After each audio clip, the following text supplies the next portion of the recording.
भगवान जगन्नाथ को खिचड़ी का भोग क्यों लगाया जाता है, इसके पीछे का क्या कारण है। ये कथा उस महान भक्ता माँ कर्माबाई की है जिसने भगवान जगन्नाथ को अपने पुत्र के रूप में देखा और भगवान जगन्नाथ भी उन्हें अपनी माँ मानते थे।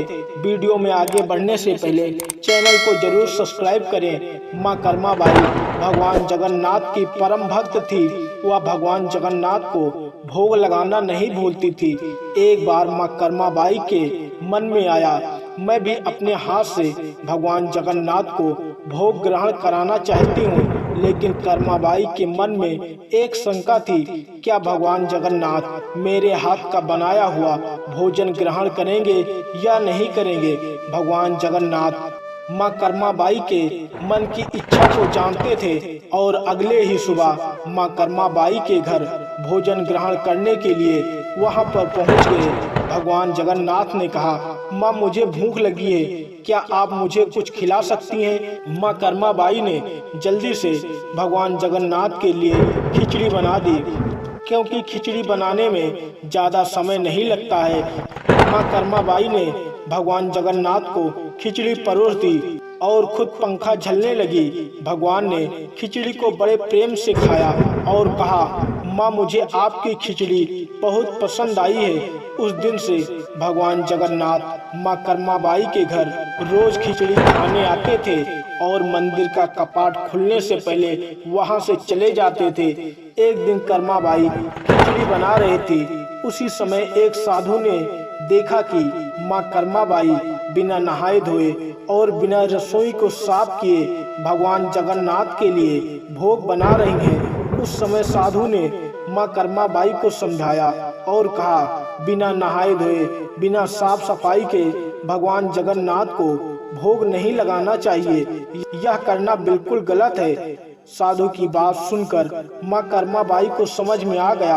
अगले ही दिन जब भगवान जगन्नाथ भोग ग्रहण करने के लिए पधारे तो भोग पाने में देरी हो रही थी, क्योंकि उस दिन माँ कर्माबाई भोग बनाने के लिए पूरी साफ सफाई का ध्यान रख रही थी। जब कर्माबाई ने भगवान जगन्नाथ को खिचड़ी परोसी तो भगवान ने जल्दी जल्दी खिचड़ी खाई और बिना हाथ मुंह धोए वहां से चले गए, क्योंकि मंदिर का कपाट खुलने का समय हो रहा था।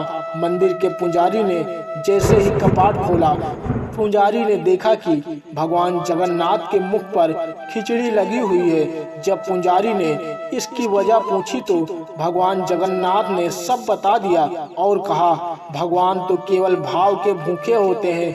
भक्त जिस भाव से भगवान को अर्पण करता है वो 56 भोग से भी अधिक स्वादिष्ट होता है। जब इस बात का पता उस साधु को चला तो साधु ने माँ कर्माबाई से माफी मांगी और कहा, माता आपकी भक्ति सच्ची है, आप जैसे चाहें भगवान को भोग लगा सकती हैं। भगवान को केवल आस्था व श्रद्धा चाहिए, इससे बढ़कर कोई दूसरा नियम नहीं है।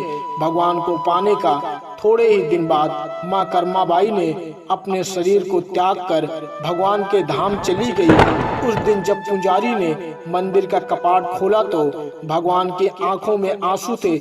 पुजारी ने पूछा, प्रभु आपके आंखों में आंसू क्यों हैं? भगवान ने कहा, आज मेरी माँ इस लोक को छोड़कर मेरे लोक चली गई हैं, अब मुझे खिचड़ी का भोग कौन लगाएगा। उस समय पुजारी ने कहा, प्रभु आप चिंता न करें, जिस प्रेम से माँ कर्माबाई आपको खिचड़ी का भोग लगाती थी उसी प्रेम से आपको खिचड़ी का भोग सबसे पहले लगाया जाएगा और आपको माँ की कमी महसूस नहीं होने देंगे। उसी दिन के बाद से भगवान जगन्नाथ को सबसे पहले खिचड़ी का भोग ही लगाया जाता है। भगवान अपने भक्तों का भाव देखते हैं, उन्हें जो भी श्रद्धा से अर्पण कर दो वो उसे ग्रहण कर लेते हैं। ऐसे ही धार्मिक वीडियो को देखने के लिए चैनल को जरूर सब्सक्राइब करें।